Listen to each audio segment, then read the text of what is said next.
এবারে ফ্রাই প্যানের মধ্যে আমি এটাকে দিয়ে তেল দিয়ে একটু তেলের মধ্যে একটু আলু মাখাটাকে নাড়াচাড়া করে নেব। ফ্রাই প্যানটা বসিয়ে দিলাম। ফ্রাই প্যানে এবার একটু তেল দিয়ে দেবো। ফ্রাই প্যানটা গরম হচ্ছে, তার মধ্যে খানিকটা তেল দিয়ে দিলাম। এবার তেলের মধ্যে আমি সামান্য একটু গোটা জিরে ফোড়ন দেব। গোটা জিরেটা কিন্তু অপশনাল, তোমাদের ভালো লাগলে দেবে, না ভালো লাগলে স্কিপ করে যেও। গোটা জিরেটা ভাজার পর মুখে পড়লে ভালো লাগে, চপে সাধারণত দেয় না।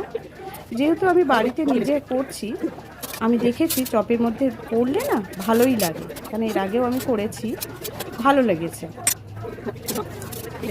তাই খানিকটা খুব সামান্য আমি জিরে ফোড়ন দিয়েছি।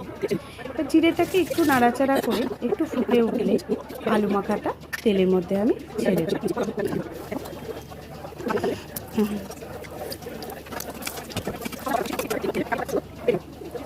আলুটাকে আমি ভালো করে মেখে নিয়েছি। নুনটা কিন্তু একটু চেক করে নেবে, বেসনেও নুন আছে, এবার আলু মাখাটাও যদি বেশি যেন না হয়ে যায়। আর নুনটা যদি ঠিকঠাক হয়, চপের টেস্টটা কিন্তু নিরামিষ হলেও খুব ভালোই হয়।